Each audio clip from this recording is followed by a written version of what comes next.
one of the things I'd like to make sure that you're aware of is the concept of rain gardens. Is anybody aware of what a rain garden is and what it does? Okay, so we've got some yeses and some nos. What does a rain garden sound like it should do? What do you think? Anybody?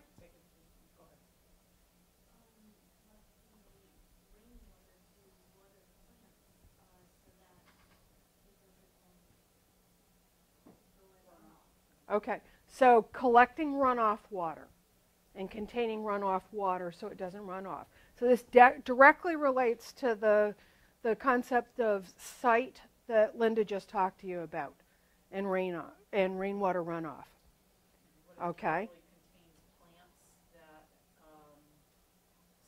support the land itself, so there isn't that chance of erosion when you have heavy rains and things of that nature. So there's elements within it to sort of absorb, like you were talking about, that permeable concrete. So there might be stone or whatever. Stone or root structure that keeps the rushing water from eroding that dirt there. Everybody has seen a downspout someplace that needed some help. Okay. Anything else that you think a rain garden might do or could do? A lot of the time they can be sustained just from the rain, like you don't have to water. So that's part of the concept of a really well-designed one. Picking the right plants, having it the right size, putting it in the right location, constructing it in a way with the right kinds of materials, because it's not just dig a hole, plant a plant, ooh, it's a pretty one, put it there, and maybe it works. Okay, so there's some science behind this. One of the resources, and I'll pass these guys around for you guys to see, and I think I might have two different ones here. That's cool. Is stuff out of URI. So this one comes out of University of Rhode Island. So it's local stuff. So when they're starting to talk plants, they're talking what happens here. Here's another one that I had up there for resources. You can find a ton of resources online for rain gardens. You need to design them correctly. You need to figure out what your volumes are. You need to look at slopes. Gee, this looks a lot like a geometry project, doesn't it? You need to look at the kinds of plants that you would put in there. Gee, that's sounding a lot like a biology project. Then you've got that impact piece, and where can we do it? How can we site it? Who are we going to have to recruit to help us make this thing? You've got a social studies, civics kind of project going on here. And I think that rain gardens might be where you, the resources PLC group, meet the gardens PLC group and meet the schoolyards PLC group. And don't you have some really cool opportunities here to be sharing a similar concept? So, okay, where are we going to find the $1 million to make this thing happen? A rain garden can be small. A rain garden could be dug with a shovel. It doesn't have to be the bulldozer. It doesn't have to be an Olympic swimming pool. It can be a small, tiny little garden, and I'd probably suggest that you start with something small. See how it works. Wrap your arms around it, literally, and then see where you go from there. Where else do we have an opportunity to do this on our site? So there's some real concepts, and there are a lot of really good supports in that. It's a workshop week of its own. Probably, how to do a rain garden and integrate it into all the things that you could do is probably 2 or 3 days, including time to be working, building, and talk about the different concepts. So you got lots of fun stuff there, but there are a lot of supports for that out there. And I think it's a really cool project to marry all of those concepts. Okay, so from that, I'm trying to remember what was given out for resources yesterday at the PLT. You got the school site? Okay, so it's got some of this material. This is the Project Learning Trees Green Schools. Part of your homework is getting online, going to the PLT site, so it's plt.org, signing your school up as a green school, it's as easy as that. Nothing required, no special permissions. Anyone can do it. Whether you've got a school or not, you can be, the correct people and the learn people can be also there. That gives you access to their really, really cool materials. So the next piece that I'm going to ask you to do is consider your school site and consider some of the concepts that Linda just talked about. So you're going to look at rainwater on your site. So you know your school, you know which way is downhill. You know where you've got some problems maybe. We're going to be talking later today about energy. And there's this concept of in a house from the south side, that's south, in the summertime, it's hot as heck because the sun is shining on that south side of the house. In shading, you can put a deciduous tree on your south side, and you now have shade on that side of the house. Anybody have a side of the house that does have shade at your house? It's like, oh, thank goodness we've got the tree there. I've got the view in the winter because the leaves go down, but I've got shade in the summer. We can do this on school sites too. So you're going to be looking at shading on your school or shading opportunities from the south side. You're going to be looking at the parking areas and the hardscapes. So anything that's tarred, anything that's concrete, anything that's impermeable that water runs off of rather than absorbs. Where is it? How is it working for you? And then we're going to be looking at, I'm going to be calling it grass in general. Okay, so what part of our schoolyard area do we have to mow? That's an energy use. That's an air quality use. What parts really need to be the pretty manicured? What parts could be more naturalized, a little bit wildflowery, unmowed grass? What could you do?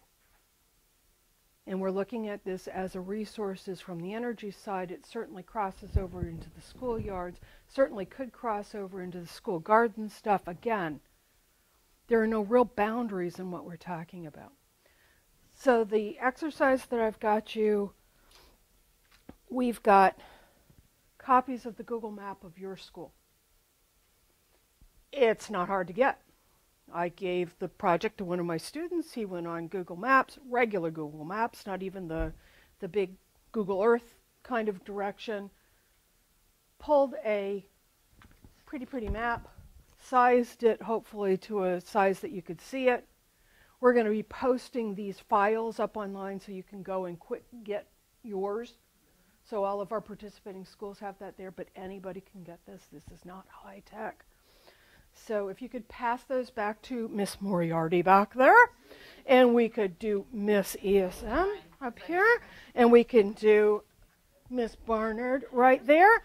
Now, and our odd ducks here, I'm going to give you, I've got two correct schools that I thought had really good opportunities. So I'm going to give you guys that. Now, as you look at up on your map, I'm pretty sure this always centers us as up being north. Okay? I want you to take a few minutes with your map, take some scratch paper with you, look at each of these 4 points and say, what are our opportunities, possibly? What are our challenges and our opportunities on those areas? We've looked at Google Maps of our sites. We've considered 4 different things. We've considered the rainwater falling on this site. We've considered potentials for shading, and again, we were presuming at this point that north is up on this map. I'm pretty sure it is. Looking at some of your sites, I've been to many of these schools. We're looking at hardscapes and the parking area and what kind of considerations and possibilities we might have. We're looking at potential grassy areas, things that are grass and mowed and manicured now that might have some potential for us. Okay, so with that, Becca, why don't you bring your map up? We'll put it on the dot cam here, and we'll look at what we've got. School. It's in Hartford. It's the Environmental Science Exhibit School at Mary Hooker. And we're pretty lucky with our location. We have a large footprint. It's a very long school, and it's a hard school to give directions to people to inside, because you can see that this is the main entrance right here, and there's halls and splits and things like that. So it's very spread out. These are the main classroom spaces in our school, so you can see that the windows face both east and west, so we don't have any south side facing classrooms with the exception of our preschool wing right here, which I see in their classrooms that they have their shades down a lot. We have a white roof, which is great, so it helps keep our building cool. We do have a lot of green spaces, a lot of trees. They're a little difficult to see. We've got one great big tree right here, which provides a lot of shade to these classrooms here. Our greenhouse is on the south-facing side, so is our community garden, which is right here. And another area where we saw a problem and we were able to fix it, this is after our construction was complete. This is our cafeteria, and there are large, we have daylighting in our school. And daylighting is using natural light, correct, not turning on the lights. So there's a method to this. It's not just open the shades. It's which way was the building facing, or actively using that. It's kind of like that passive solar house concept that you may have heard about. It's like, yep, free sun, but it won't help me if I put my big windows on the north side of the house. Okay, so there's some science to it as well as the concept of it. And you also have to actually make sure the lights get turned off in the daylit spaces. Yes. We'll be talking about that later. Automatic lighting, which sometimes works with the daylighting concept, doesn't, depending on how they're working. One kind of thing that went wrong, but we installed this year, this is a south-facing window, floor to ceiling in our cafeteria, and all the kids sitting on this side of the cafeteria would bake during, the high heat of the day. So now we put in, there's a shade that comes down during the day. So it helps keep the cafeteria cooler and not cook our children. But some problems that we still have, we have some issues with runoff at our school. I was telling folks, right here, this is our bus lane. And for whatever reason, there's water that seems to, you can see this thin strip of landscaping right here between the visitors parking lot and the bus lane. This stream of water after a large rain event tends to leach out of here. I don't know exactly from where, but it appears here, and then this is a downhill slope here, so it goes across here and then down into the street, which isn't really an issue except during the summer or during the winter time when it turns into a really giant ice speed bump. And the buses can't get into the bus lane. So our custodians go out there and salt it a lot and hack at it, which is difficult. And for custodians during the winter time who are very busy during the winter time, salt is the easiest option for them. But we also have a stream that runs through this wooded area right here. So basically, we've got really salty, lots of salt going right into our stream. We do have, this is also a hill back on our field here, and we do have a basin here that catches a lot of the other runoff from the back end of the school, but at the front end, not so much. And another issue, in the original design for the school, in an effort to not mow as much and save resources on mowing, there's a lot of wildflower gardens at our school, but the landscapers or whoever originally came in just got those wildflower seed packets that you can get anywhere. And now all sorts of invasive weeds are starting to take over these areas, and it's a real eyesore, and it's also becoming difficult to maintain. You know, we mow around it, but it's starting to become a gray area as to where you mow. And frankly, it's kind of ugly. So what we tried this year to fix the problem was this wildflower garden here, and then there's one big one here at the front of our school. We completely dug it all out, removed the top 4 inches of soil, and then reseeded native grasses. So it'll still have that wildflower look, but this time it's with native species, and species that are strong enough that they'll hopefully block out invasive and weedy types, so that it requires even less maintenance on our part. Apparently they haven't taken very well, so we're on plan C now. And at least here there are some butterfly bushes being planted, so I think we're still going to try and keep going with the native grasses, but we just, I think, have to keep at it. But meanwhile, those bootleg wildflower gardens, there's still some here, and then all along the parking in the back. So it's better than mowing, but it really is facilitating the growth of a lot of invasive plants. So those are, I think, our biggest opportunities, is fixing our wildflower gardens, and then maybe doing some planting here for things that would absorb more water for large precipitation events, or the suggestion was made to somehow get a trough or a ditch somehow dug here to reroute the water.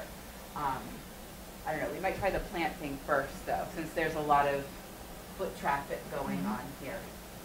I see kids running and falling and stuff like that, which could be funny, but yeah. My question for you is, you're talking about it started this way, we noticed a problem, then we tried a solution.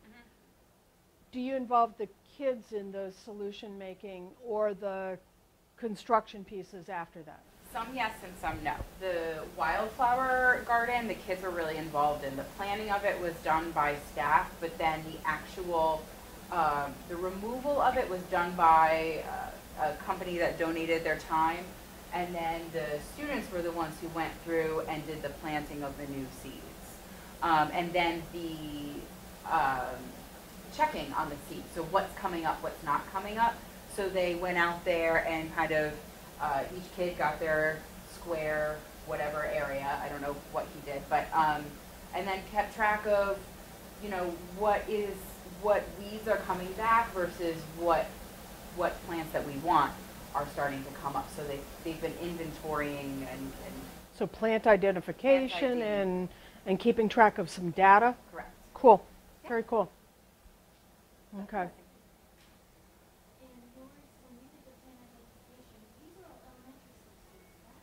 Yep, So the elementary, question is what age students, and your school is PK Pre-K to through 8.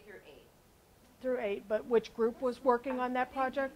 The youngest grade that was working on it was, I think, 3rd grade. 3rd grade went out there, 4th grade went out there, I think 5th grade did, definitely 6th, and then I'm not sure if the whole 7th and 8th grade went out, but at least small groups of kids from 7th and 8th grade. I think that's when most of the work got done, were those small groups of 7th and 8th graders. But yeah, it was involving a majority of the school. One of the benefits you've got is an extended day program also, right? You've got a long school Really day. long school day. So you got lots of opportunity to keep them busy. Yes. Yeah, we have a really long school day. There were opportunities to What is your school day? co-teach. What hours? Let's see. Kids are in the classroom setting by about 9 o'clock, and we end at 3:55. So you got a little bit of a buffer there and some opportunities there. And keep them busy is always a good thing with a long day. Yep, and we have some of the students take part in an environmental sciences class, like a special art, music, environmental science. So that time was utilized colleague's class, he took his, that was when some of the middle schoolers went out and did it. So your special, is that once a week environmental, just like the art and this? It's really unique. Basically, some grades get environmental science just as much as they get art. I get and it changes every year depending on how our schedule works, but I get kids for an environmental science class for 15 days out of the year, then my colleague gets them for another 15 days. So some kids can get up to 30 days of environmental science class, a 45-minute period every day for 15 days before they move on to something else. Because it helps with the project-based learning. So, you know, if you have somebody for 15 days in a row for 45 minutes, you can get something like this done because they're working on it for 2 weeks straight. They come out every day, count some plants. They come back the next day, count some plants. So it helps with the project if they're doing it every day rather than once a week. So they have a whole week to forget what you did the week before they come back. So. Yeah, Okay. it's working. So we find rainwater opportunities here, not so much on the shading opportunities here. Parking and hardscape is what you've got of it, relatively new building, no plans for digging anything up. Might that top, yes, this parking area have been done in a pervious pavement, that permeable pavement? It could have been. It doesn't get high traffic. It's a tight, small, relatively low traffic. But, gee, somebody would have had to anticipated this problem in the first place or wait another 20, 30 years before they're really frustrated. Right. Maybe. To maintain it, you kind of vacuum it once a year. So it also is like, it can be a maintenance problem. Like if somebody came in and salted, or you shouldn't have to salt or sand it because the snow should just kind of go through it. But if somebody did that, that would kind of close all of those openings. So ideally what happens is the water runs through the concrete layer and into the sub base and goes away. But if there's something doesn't function right and it gets trapped in the concrete layer, then you could have a problem when it freezes because the water's there and it expands. And, you know, so it's not the most, it's a pretty interesting system. They're testing it in Vermont and other places. So things are happening with it, but there's other strategies. Like they use they use a pervious paving system where it's more of the joints that are pervious, that is used more in this climate right now. And you might have seen, like, there's a product called Grasscrete, which is little pavers that have holes in it that grass can grow through. So there's, you know, the concept is good. I'm not sure that a school would be willing right now where it is to do the pervious concrete here, but maybe in 10 years or something. And there are other strategies. Yeah. I know that it,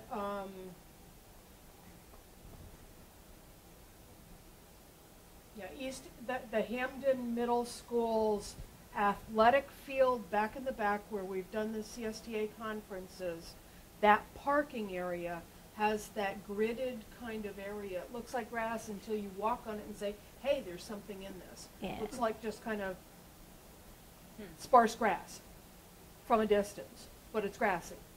And they mow it. And it's flush with the ground. It's nothing that stands up.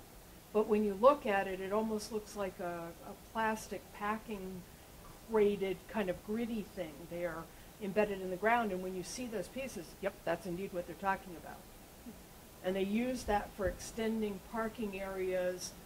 I need it for the big ball games, but I don't need it all the time. I need it for parent night, but I don't need it all the time. And then So those kinds of areas. And then not needing it all the time on some of those systems, it's important if you can't plow it. Like you can't really plow the grass with the plastic, or you kind of. Yep. Yep.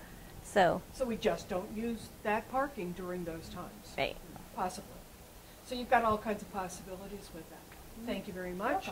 Let's do one more example. Who wants to do another example of something that they had seen? Did you want to show? Because you've got a lot of, I don't have a lot of opportunities. I don't have a lot of opportunities.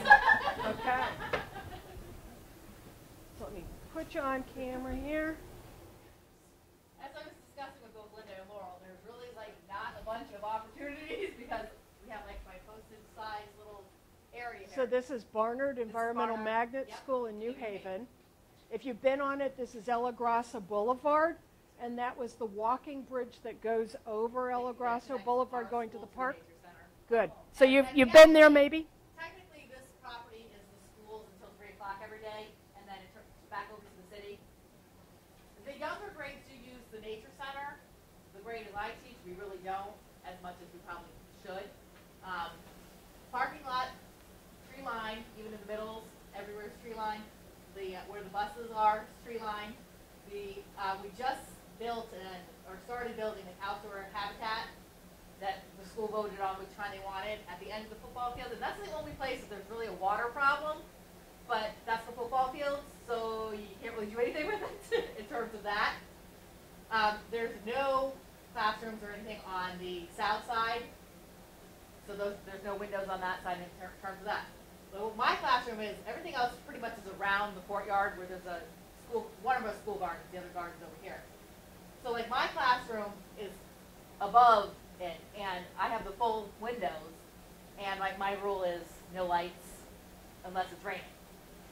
But it doesn't get that glaring sunlight because the roof hangs over enough to protect it. So most of the classrooms are over here. So it only is the 7th and 8th graders on the top floor on the old part of the building.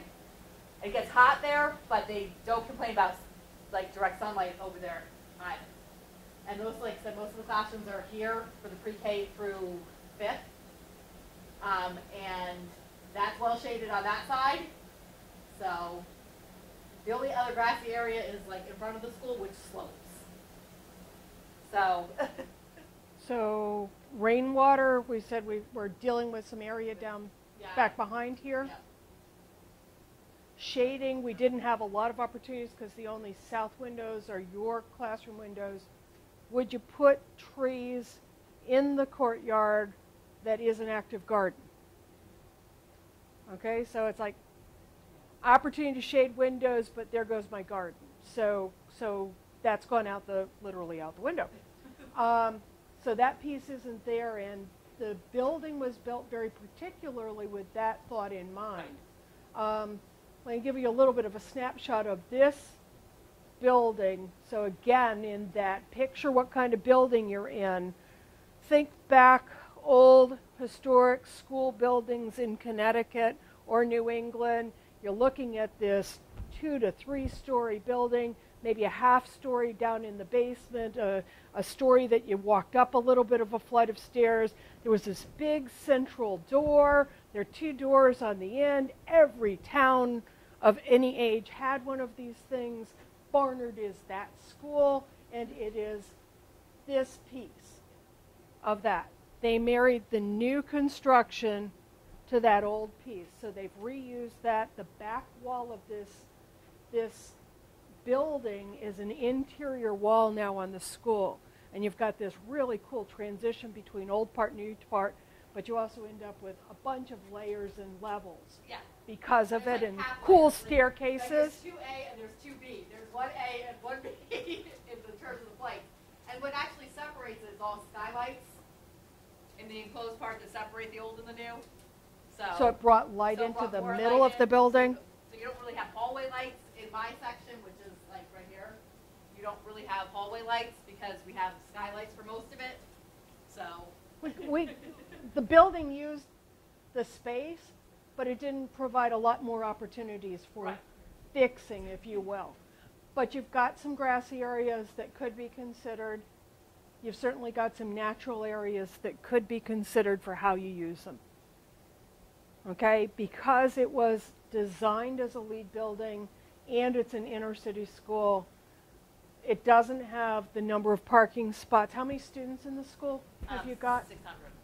And you've got maybe 120 parking spots, maybe, if that. I've been there and you're sort of fighting for parking. It's not a school that has a lot of commuter coming to it. It's very much an inner city school, a walkable neighborhood Well, school a lot in many of- ways. Yeah, but a lot of the students are bused, so like to try and do anything after school, there's no after school busing, so that their parents can't pick them up, they can't stay after. Yep. So You've got your challenges. Your challenges. Okay, so we see with the different sites that we've had, you've got varying opportunities to deal with stuff. There's probably a rainwater problem, a runoff problem on your site someplace, whether you're flat or whether you're sloped. You've got something that's on the south side, probably, because I've got only 4 sides to deal with. I've got some parking and hardscape because that's how we built stuff. Do we have opportunities there? Unfortunately, many of those opportunities are high cost, unless we're starting new with something that we're building, okay? But everybody's got some grass areas of some sort that have some cool opportunities for you to use that area, either letting it go from being a mowed area to being an active green area like a pollinator garden. Even if it's a little island that used to be mowed, it might have some opportunities for you to look at, either just letting it go or turning it into an isolated little piece. So every school's got the good, the bad, and the ugly. Okay, every opportunity is out there in some degree or another. Many of these pieces is tie it back to your curriculum. Okay, like Becca was talking, you know, their kids were part of the solution making, and they use the labor of their kids, and they're using the brains of their kids to measure how successful that change was. And that could be an active data collection. And I know talking with Marge Drucker about the challenges of using that natural area, there's some questions about environmental quality and what was in that ground and what could be used there. You're talking the middle of the city. Something used to be there. You know, I don't care what site you're on. So it's a little bit brownfield. What's there, and could we use it for food growing? Maybe, maybe not. Could we use it for something that kids come in contact with? Because when we're dealing with resources, we're also dealing with that student health piece. What was there? Could be, could be. Environmental testing or backtracking through the town land records, certainly. That's a history and social studies piece for sure. The other possibility is when you're going through these challenges, I say include kids in how we talk to our town officials about making those changes happen. If I need a zoning change, if I need to get permits for something, if I need to consider maps and boundaries, you've got so many opportunities here to include kids in various levels in that. They're learning about how laws are made in middle grades. We may as well learn about how our laws that affect us are made and how we can impact that system and how we have to advocate for ourselves and our causes, whatever they are, to work within that municipal system. So you've got a lot of really cool possibilities. Do we have enough hours in the day to do everything? No, but pick something. But you've got many, many people here. So social studies could be dealing with some of that stuff while the science people are dealing with the science stuff. And the elementary classrooms that are looking at data and data use could be data collecting. The language arts people that needed to be talking about writing persuasive letters or arguments or reading nonfiction text could be supplying some of the system by doing their part in that. So you can wrap these things all together, and it all keeps tying into one cool project that may not happen right now, may not happen today, but that kid will have been part of, wow, we finally got that thing happening. It took us years. I had a part in it. Look at this, my little brother, my cousin, my next door neighbor, he gets the garden, I didn't get the, you know, that kind of thing. But that's reality as opposed to the instant gratification, poof, it happened kind of world that we all too often resort to.